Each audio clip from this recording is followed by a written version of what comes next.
everyone. Thank you all for tuning into Island Origins Live. I'm Calibe. I'm alone today. David is not with me. But we have the opportunity to meet and interact with potentially who's going to be our next Florida governor, Tallahassee Mayor Andrew Gillum. Now, he is the current mayor of Tallahassee. He's done some wonderful things. He's been out on the campaign trail recently, and he's actually the only black candidate in a field of 5 Democratic candidates. What we're going to do, I'm just going to talk to you for a moment, and you see me looking over my shoulder here. He's actually inside, about to address an audience of people. There's a little bit of a program change. We did promise that we were going to start at 5 o'clock and that we were going to talk to him directly. Hopefully we will still have the opportunity to get a quick conversation in with him. As you can imagine, it is campaign trail time, so they are, hitting the road. He's already behind for the day, which is why we've started a little bit before 5. So what you'll see is Mayor Gillum inside. Is he actually speaking right now, Magic? Can you tell? All right, so what we're going to do is move the microphone inside so you can hear him addressing the audience. You'll hear some of the talking points. Hopefully we'll still get to speak to him directly, but just so you hear what's going on with the mayor, we're going to go ahead and transfer you inside. So if you can go ahead and switch the visual on that, Magic, I will move the camera, I'll move the microphone over. Can I go? All right, I'm going to move the microphone over so we can hear what Mayor Gillum is saying on the inside. Going into that election. Happy to say election day we won by 10 percentage points. So we 20-point swing in that election in the polls. And that's exactly what's happening here. So don't worry about the polls. You'll hear more about this. They don't matter. What matters is you all and your work in reaching out to people, bringing everybody else into this powerful campaign, which is not just about making history, but it is about the future of the great state of Florida. And because we won that election, then went on to win the general election, often people will say, well, you can win a primary maybe, but can you win a general? Well, I'm proud to say that we went up against a 10-year incumbent state senator, who, by the way, was a millionaire. You've never run against millionaires, have you? No. A few. Let's take on more of a challenge than I do. So we just had one millionaire that we were up against, and All right, so what is happening right now? What is happening right now is that there's an introduction of the mayor happening, and so we're gonna cut back inside when he's actually speaking to the audience, which will be soon. We'll get a little notification from our team on the inside. But just to introduce you to Mayor Gillum and who he is, he has some standard talking points that I don't necessarily want him to repeat, because you can go online and find these anywhere, including his website, which is andrewgillum.com. It's Gillum, GILLUM.com, right? You can see all of his talking points there, and he is a real, practical Democrat. So you will see things like his platform on immigration. You'll see his platform on the economy, on education, all of these topics that are important to us in the Caribbean community. So when you see his ad or you see him out speaking to people, he talks a lot about growing up in Miami. He's the 5th of 7 children. His mother was a bus driver. His father was a construction worker. And some of the things he talks about are that he knows what it is to have your lights cut off, to have your water cut off because you have not been able to pay the bill. And so he feels a connection with the everyman, the regular Florida voter. He does have an outreach to the Jamaican community specifically, and I'm going to point that out because, of course, we're on Jamaicans.com today. And we're all celebrating Emancipation Day and Independence Day coming up. And he sent a lovely letter to the Jamaican community just supporting us and letting us know that we have his full support. He talked about immigration and how awful it is that parents are being separated from their children. He talks on his platform about the compassionate immigration enforcement. So he's not talking about open borders, which is what you'll hear often on the Republican side, and he is a Democrat again. But he's talking about being compassionate but still enforcing what our laws are. We know that in the Haitian community, the Trump administration revoked what is called TPS, temporary protected status, which is one of those situations where, from the 2010 earthquake in Haiti, the Haitian community, of course, was leaving the island in droves, and they received temporary protection status from the United States. Is he on? They're introducing him now. Okay. All right. When he's on, can you let us know so we'll just switch over at that time? If you want to stand by the door here just so we don't come in and out. All right. So, can you close the door, please? Thank you. All right. So apologies for that. We are live, so there are things that are going to happen. But there...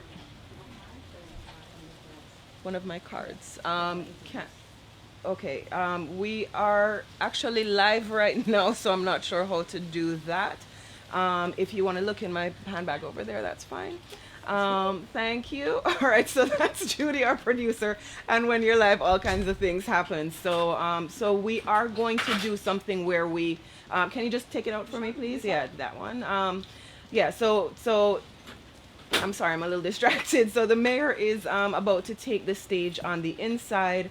I believe they're going to mention that we are, broadcasting live on Jamaicans.com. And I think we should probably tell them that rather than, you can say Calibe Thompson, but just mention that we're broadcasting live on the Jamaicans.com Facebook page. We will be on the Island Origins Facebook page come 5 o'clock as well. So there's Judy again. Sorry about that, guys. We are live, and that's what happens when you're, doing something on the fly. Again, we are in an election season right now. So there's 5 contenders for the Democratic nomination for governor. We were invited here by Commissioner Dale Holness, who, if you're living in South Florida, he's one of our county commissioners, very active in the community, and he is behind Andrew Gillum. I myself am still undecided. There's an assumption that because you are black, you're going to gravitate toward the black candidate. And typically that is the case, but we have 5 strong candidates here, and we definitely want to hear about Mayor Gillum's thoughts and approach in general.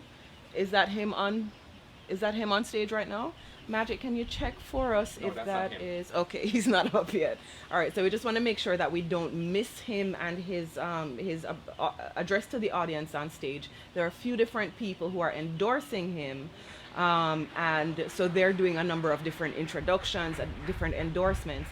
But what I was saying is that, we're going into this election, we have to be educated on who is, excuse me one second, and Jamaicans.com. And that we're on Jamaicans.com. Yeah. All right. So when he's on, just let me know, and we'll go ahead and bring the microphone over. All right. So I think that's. Can you close the door for me, please? Can you close the door for me, please? Excuse me. All right. So can you close the door for me, please? Can you close the door, please? Thank you. Apologies. Apologies again. We're gonna get our act together. All right. So as we're preparing, so we're in a field with contenders like Philip Levine, who is a former mayor of the city of Miami. We're in a field with Jeff Green, who is a billionaire, who has worked his way up and done great things for the community in general, including starting his own school. Andrew Gillum, as mayor of Tallahassee, has made that city, which is the capital city of Florida, he's made that city #1 in terms of tech innovation and entrepreneurship and business in the tech sector in the state. So there's a lot of stuff that he's doing that is very impactful and that can become impactful on a larger scale. It looks like he is now taking the stage, so we're going to switch the microphone and the camera over to Andrew Gillum. I'm sorry, I'm in your house, I'm calling you by your first name. Y'all get up for the Vice Mayor who worked so hard, Jeff Goldberg. On behalf of all of us, we are so very thankful. And something is happening here, so if y'all will excuse the dramatics of all of this, I think we are going live, or maybe we're being recorded. by Jamaica.com. So if you follow, check it out. And also Island Syndicate. If I said that right, is that right, Commissioner Holness? While I'm at it, will y'all acknowledge Commissioner Dale Holness, who is also here? I also want to thank Daphne Jones. Daphne, where you at? Right in front. Yep, that's right in center. Angeline, where are you? Thank you very much. I see you Facebooking.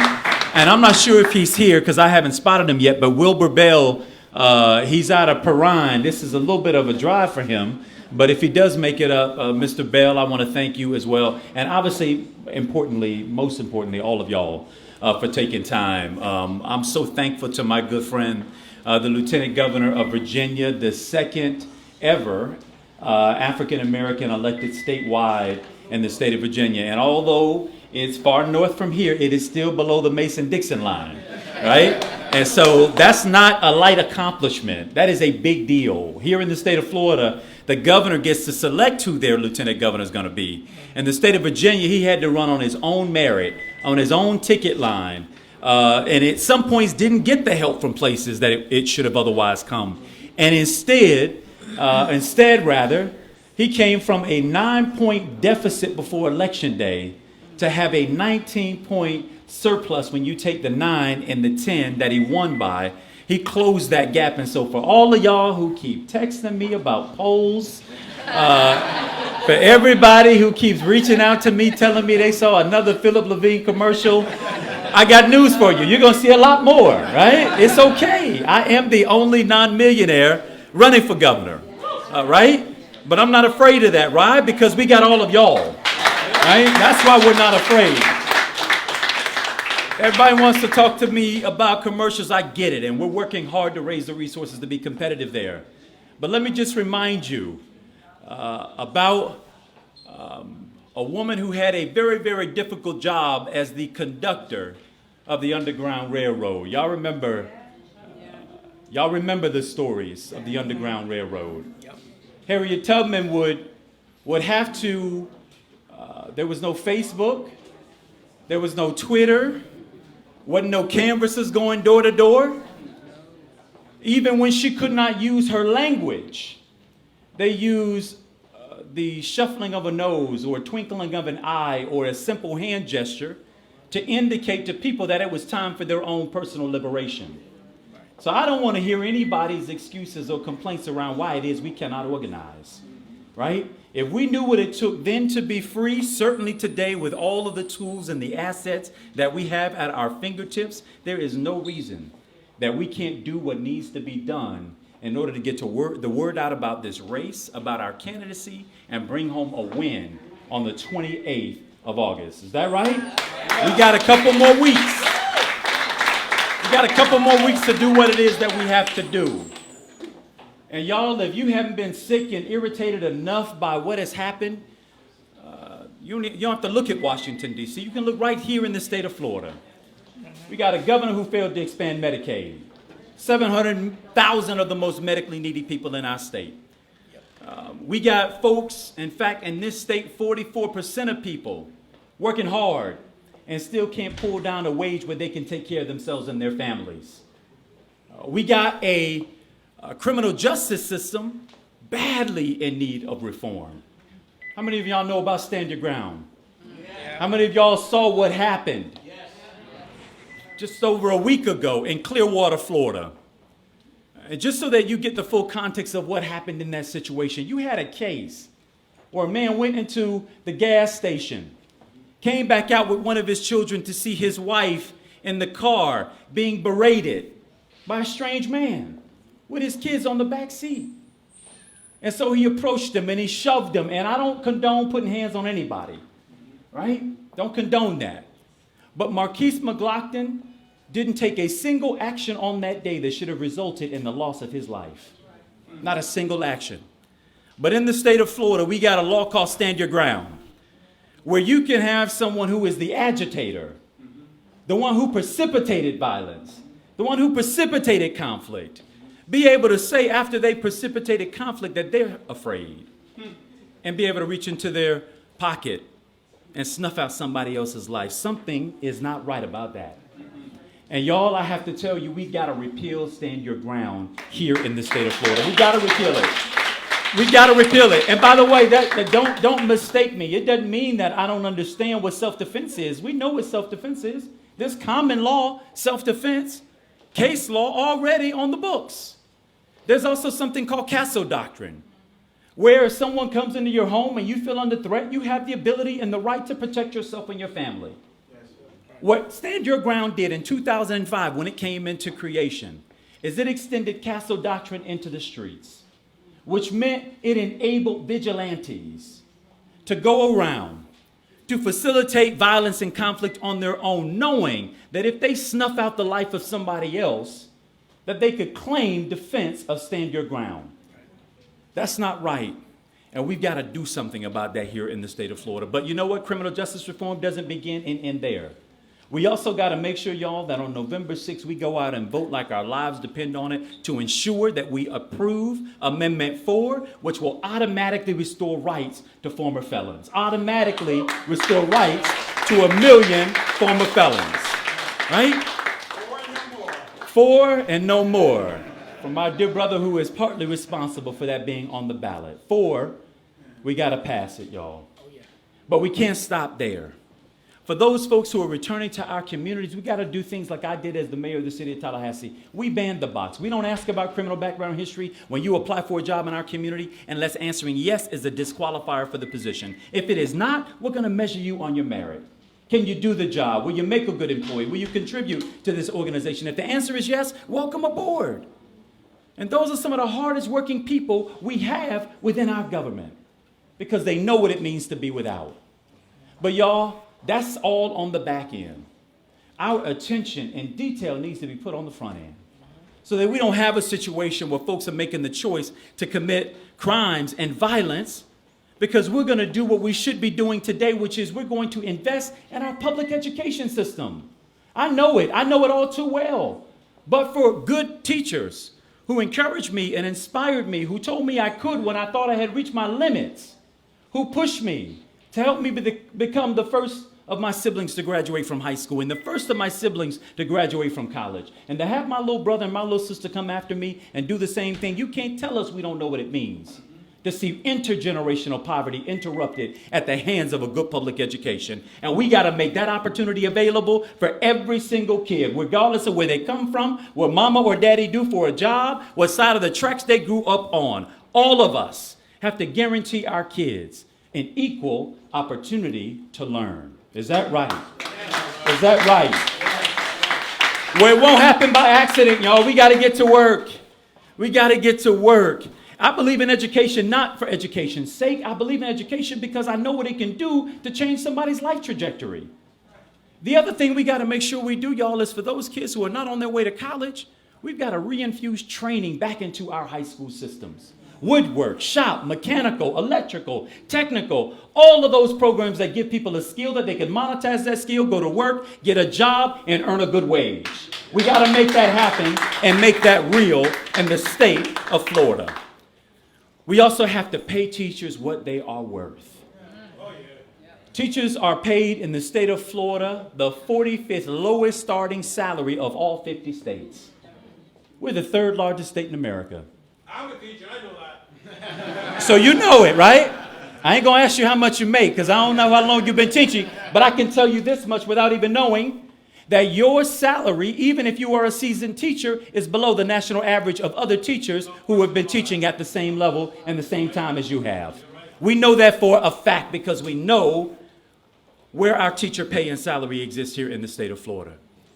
Y'all, we got challenges. We got a lot of them, but we can fix them also. We've got exactly what it takes. We don't need anybody's permission to go vote. We don't need anybody. If you need help, you let us know if you need help to go and vote. But you got everything that is required to go out there and change this state for the better. Now, I've already said I'm the only non-millionaire running, and that's okay. Money doesn't vote, people do.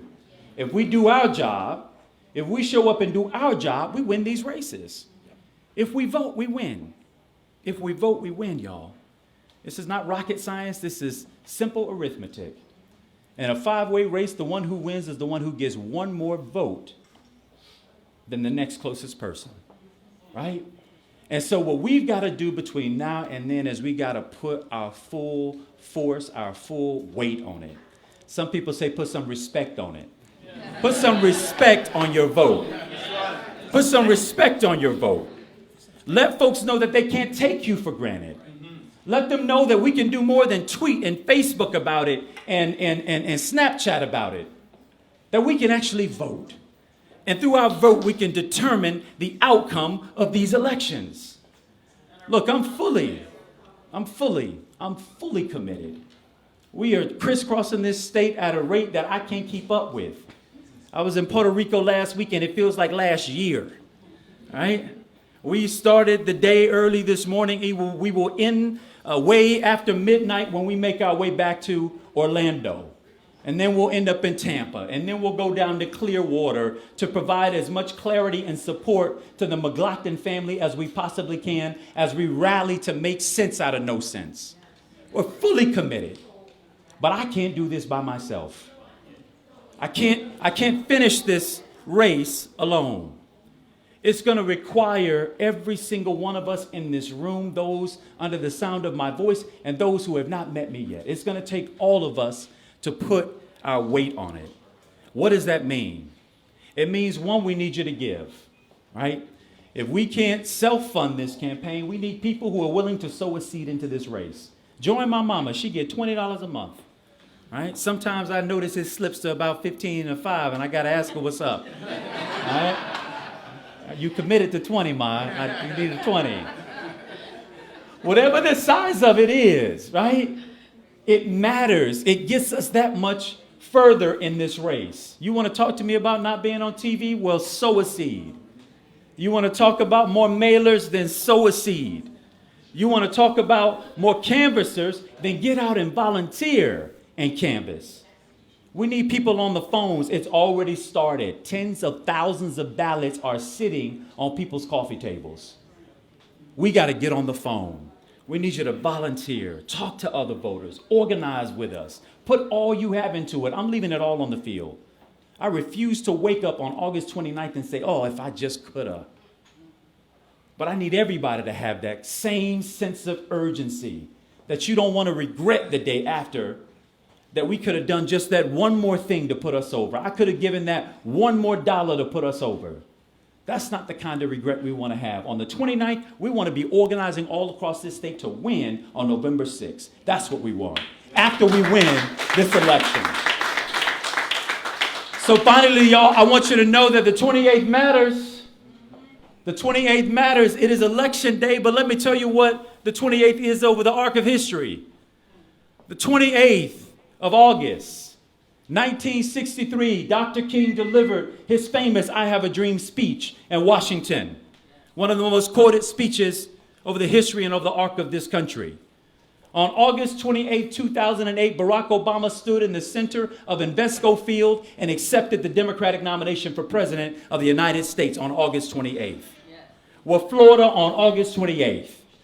We have the ability to go to the ballot box and elect a candidate who is the most qualified candidate competing for governor in the Democratic field, who just so happens to be, when we win, the first person of color to ever lead a major party in the history of the state of Florida. We can do it. They did it in Virginia. They did it in Alabama. They did it in Georgia. And now we got to do it in Florida on August 28th. Let's bring it home, everybody. Let's bring this win home. Let's bring it home. Let's bring it home. Let's bring it home. Let's bring it home. Now I want to invite forward a gentleman who has been, I mean, honestly, if I had to pay this man for the hours he has given to this race, we'd be broke now. We already broke, but we'd be broker now. I'm telling you, Dale Holness, Commissioner Holness, who is like a brother to me, if we had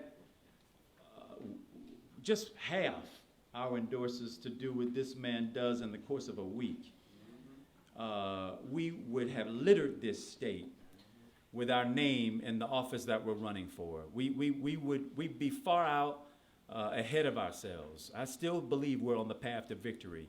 But I tell you, this man is has been an incredible surrogate, an incredible friend. He don't bring no mess to me, right? You gotta appreciate people who don't bring you mess. He is very clear that this is a big goal and a big job that has to be done. Mess gets handled with mess, right? This brother is doing the difficult work to help us bring this thing home. Will you all please help me welcome, to close us out, Commissioner Dale Holmes. So thank you very much for that, Mayor. But we're going to do a little bit different. I'm going to close in a minute, Mayor. We're going to take a couple of questions because we're live. Good. Yeah. We're live. So I'm going to ask, we have two folks with some prepared questions, and we're going to have them answer the questions. Then don't leave, because we got a lot of work to do. All right. It's going to be action time. After all this action from this man, it's going to be our time to take action. All right. All right. I'm happy to take questions. So we got a couple prepared questions. Thank you. Good afternoon. That's a long page of questions. That's a dissertation. No, I'm messing with it. I had the pleasure of looking at your platform and your issues, and I saw that you wanted to expand Florida's portfolio beyond tourism. So Yes. We're not overly relying on that. Yeah. Well, the Florida creative industries rank the third among the largest clusters in the Yes. state. And with expanding, going beyond tourism, how do you think that the creative industries in Florida could play a pivotal role Yeah. in what you're considering? Yeah, well, first I want to compliment the art on your face. Speaking of creative, beautiful specs. But you ask a really great question. So we really are a state full of creatives. And unfortunately, the Republicans, when they came into control, got rid of the incentives for TV, filmmaking, television production here in the state of Florida. And I love Stacey Abrams, but I already warned her. I put her on notice that when we win this race in Florida, we're coming for those film and TV making industry that they've been able to recruit and grow a robust industry in the state of Georgia. They got studios that are backed up for over a year waiting to do production. And by the way, these are good jobs. Many of them are labor jobs. Many of them come with protections and with benefits and pay high wages. We've got actually good schools even here in the state of Florida that work on producing great creative talent. Unfortunately, we do a horrible task of retaining that talent here in the state of Florida. Well, we've got to incentivize those industries to choose us again. I'm sick of looking at movies perpetrating Miami Beach and they in Atlanta. Right? When you can have the real thing, why fake it? When you can have the real thing right here. And so I'm a huge proponent of not only, obviously there's the industry sector part, but we also got to make sure that our school system reflects the same access to those kinds of curriculum, that same access to that kind of inspiration or creative talent in the academic environment, because everybody doesn't want to go off to a university necessarily. They may want to be able to pick up another creative skill and contribute to the creative economy. It's a huge booming part of most of the best states that are out there. And so if we want to be the kind of state that people want to choose to live in, we've got to pay attention to the creative assets and the creative talents of this state. It is not only important to the individual cultivation, it's important to the economic viability of the state of Florida. And I'm hoping that when we win this race, we'll be able to convince the legislature that they were wrong-headed when they ended those incentives, and that we can bring them back and build a more thriving economy by virtue of doing so.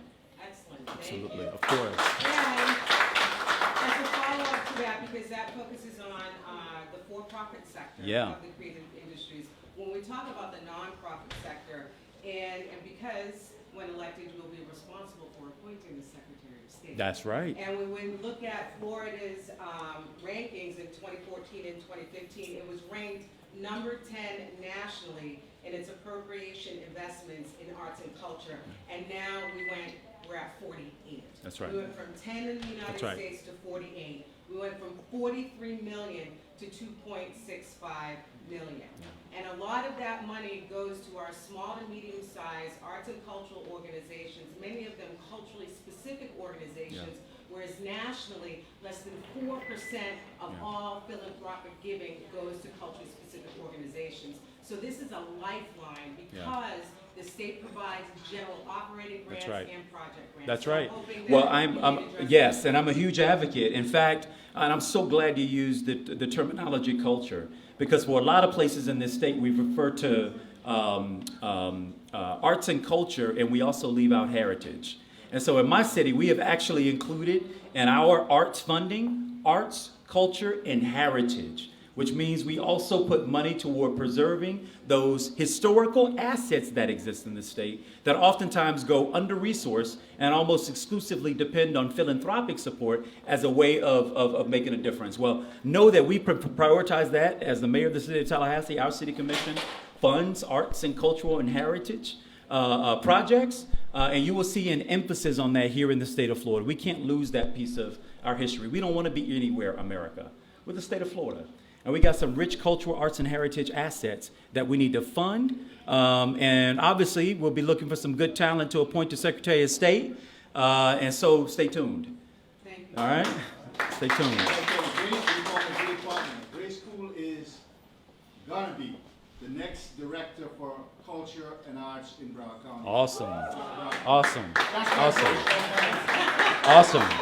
Awesome. Yeah. Everyone to help anybody. Yeah. Thank you, thank you. All right, we received that. Thank you for your work.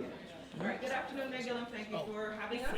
I'm actually here representing Jamaicans.com, where we're live streaming right now. Oh, hey, y'all. So thank you very much for the Happy Independence Day. the independence message that you sent to the Jamaican community. Of course. Thank you for doing that. Many people do not know that 1 in 4 South Floridians was actually born in the Caribbean. So this includes the Latin countries, the French speaking, etc. You talk on your website about compassionate immigration policies and that's not mutually exclusive with maintaining safe borders, etc. Can you talk a little bit more about that and how you relate to the Caribbean community? Sure. Well, I'll tell you, I mean, we don't have to look any further than what we've seen in Washington, D.C. Language matters. What we say about those who come to this country by choice or by force, many of whom have very little other option. They are fleeing, in a lot of cases, significant violence, corruption within government, political asylum, human asylum. And we got a president who refers to most African nations and islands of African descent as you know what holes, right? I was proud to debate the Florida Speaker of the House over his racist ad where he portrayed people of color as basically being murderers and rapists, right? And we debated him on state television for an hour. I was the only candidate in the Democratic field who was prepared to go toe-to-toe with the sitting Speaker of the House. What I mean by compassionate immigration is, one, leadership does start at the top. And so you can't have leaders who make, in my opinion, such horrible and dehumanizing statements to other people. I believe that we ought to have comprehensive immigration reform. That ought to come from Washington, D.C., right? But unfortunately, they have been rudderless and leaderless in a whole range of ways when it comes to immigration policy. What we've said is we're not going to become a show-me-your-papers state. Right? If I got pulled over right now and somebody says, show me your birth certificate, I couldn't produce it. And I don't know how many of y'all travel around with a birth certificate. And by the way, what kind of invitation is that to racial profiling? If you look a certain way, all of a sudden, show me your papers. That's not who we are. If you break a law, you will pay the penalty for breaking the law. But what we will not do is we will not criminalize people off their personhood, right? And so because we know the state of Florida is so rich in diversity, we know that communities that are largely made up of foreign-born individuals actually commit less crimes than those of native-born communities. So this red herring that folks like to throw out there about immigrant communities, all they come to do is steal, pilfer, rape, and murder, is absolutely not true. It's not backed up in fact. And so as governor of the state of Florida, one of the most diverse states in all of the country. In fact, 47% of people of the state are people of color. People immigrate from here from all over the globe. We have to begin leadership at the top by saying that we obviously want to see comprehensive immigration reform. As it relates to those of us in the state of Florida, we're going to make sure we keep our communities safe, but we are not going to become a show me your papers state.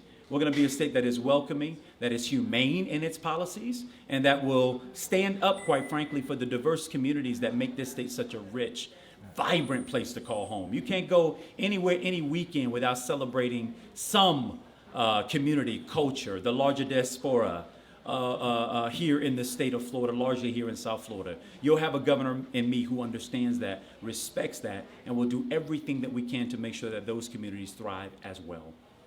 All right, and then we have a question from Marlon Hill of Oh, Atlanta. Marlon. I just talked to Marlon.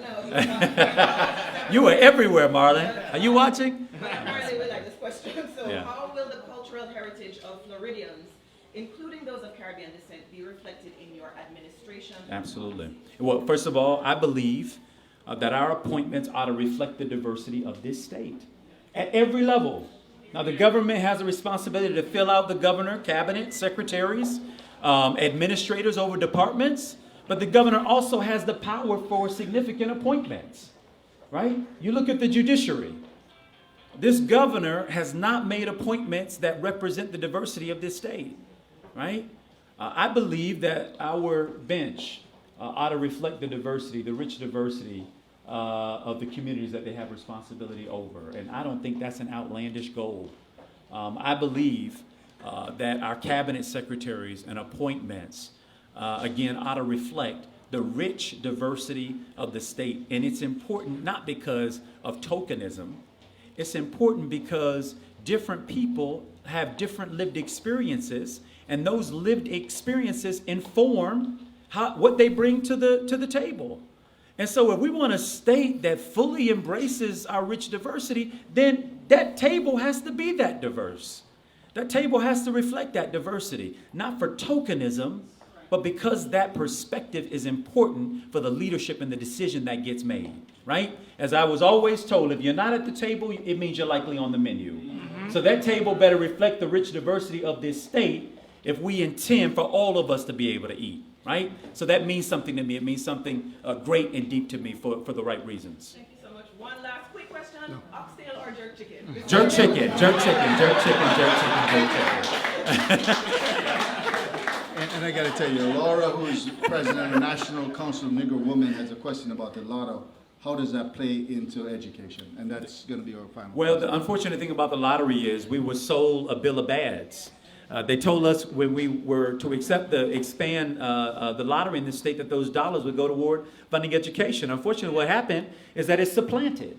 So they took the money that we were making from the lottery and then the general budget funding that was going from the general budget of the state into education simply got shifted elsewhere.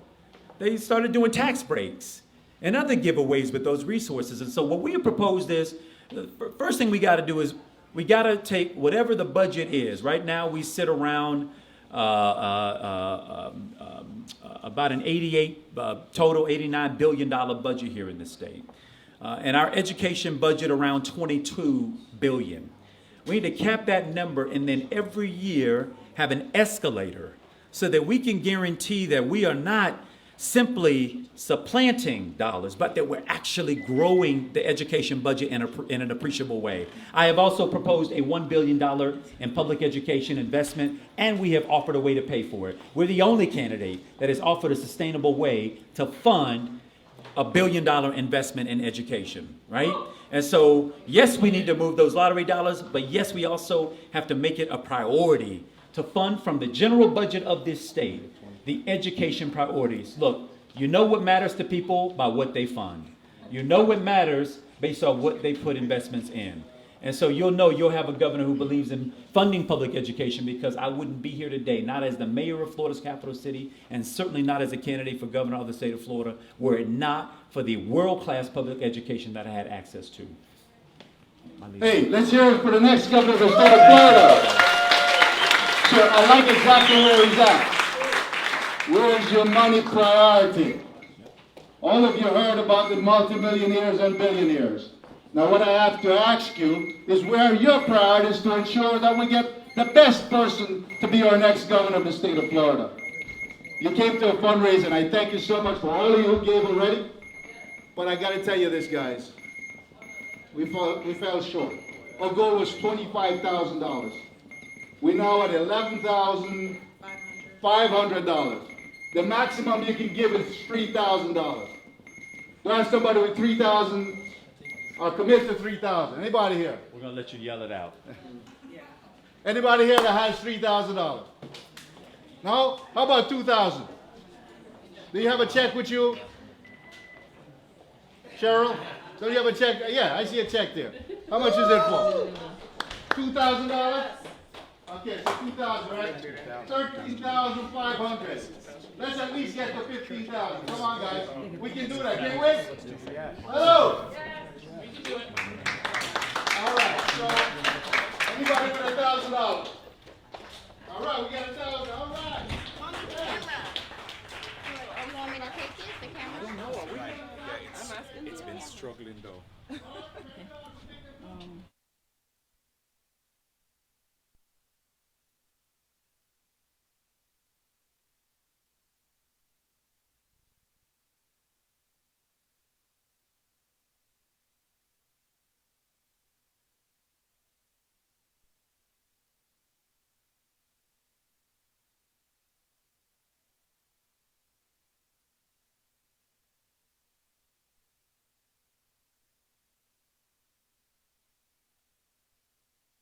They can hear everything that's Okay. going on. They're Oh, not there it is. seeing It's right there. No, no, no. We got these two here. Oh, okay. We got these two here. Oh, we're still working with that one. Wait, All right. Candice, you have that one? All right. So we're live. Can you set up the other camera so we're not? All right. So you're still listening to us on Jamaicans.com. I'm actually here with Mayor Gillum. We're just trying to get the camera set up. Candice, can you deal with that camera on the other side, please? All right. And we are going to. We're still live. So this is All right. Jamaicans.com. Yeah. So all of our audience are the jerk chicken and oxtail. Yeah, audience. yeah. Well, by the way, my mother would choose oxtails. I'm the jerk chicken. So while they're setting up Yes. the video, because we're still on audio here, I'm just gonna jump right Yeah, into it. please. So you grew up in Miami. You I talk did. a lot about your mom. I love how you say this. Your mother was a bus driver and your daddy was, because we say daddy in Jamaica too. Oh yeah, my daddy. Your Yeah. daddy was a construction worker. Yeah. So you grew up in an area that I believe would have had a whole lot of integration with the Caribbean community. Indeed. What's your personal relationship with us? Well, first of all, we got a lot of intermarriage, if you will, and so oxtails and jerk chicken was part of growing up, right? Right. We had Jamaican cousins who married into the family, Bahamian relatives as well, and it was an everyday part of life down here.